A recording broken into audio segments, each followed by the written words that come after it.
బంగారం వెండి అమ్మకాలలో తరతరాల నమ్మకానికి నాణ్యతకు పెట్టింది పేరు శ్రీ ధనలక్ష్మి జ్యువెలరీ. శ్రీ దాడిశెట్టి నరసయ్య గారి ఆశయాలే పునాదిగా వారి మనవడు దాడిశెట్టి నరసయ్య సన్ ఆఫ్ విష్ణు చక్రంచే తుడిలో మొట్టమొదటి BAS hall mark mega AC showroom ప్రారంభం. అందమైన చేత అందుబాటు ధరలు అందరూ మెచ్చే అందరికీ నచ్చే ఎన్నో వెరైటీలతో మీకు ఆహ్వానం పలుకుతోంది Shri Dhanalakshmi jewellery, main road Tuni. నమస్కారం, మై మీడియా న్యూస్ కి స్వాగతం. నేను పుష్ప.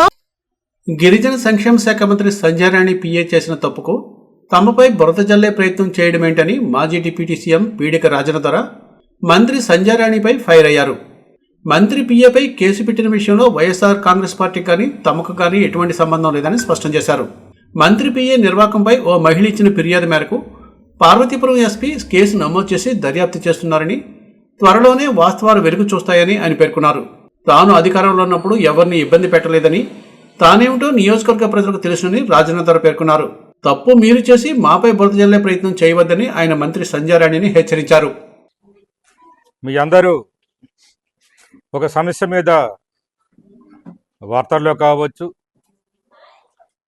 లేదా సోషల్ మీడియా కావచ్చు, వినడం జరుగుతుంది. ముఖ్యంగా సాలూరుకు సంబంధించిన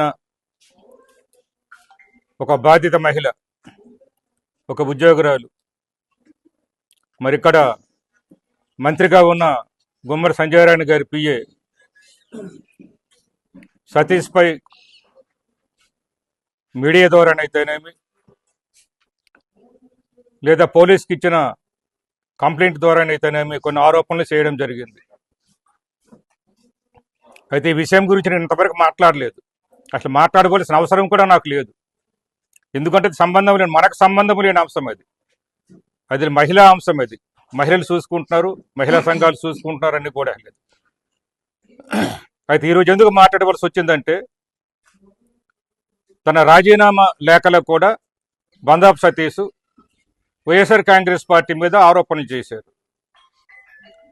అంతేకాకుండా గౌరవ మంత్రి సంధ్యారాణి గారు కూడా నిన్న ప్రెస్ మీట్ పెట్టి వైఎస్ఆర్ కాంగ్రెస్ పార్టీ మీద మా పేరు చెప్పనప్పుడు కూడా నా మీద ఉన్నట్టు కూడా ఆరోపణలు స్పష్టంగా, ఆమె ప్రెస్ మీట్ అంటే వింటే స్పష్టంగా తెలుస్తుంది.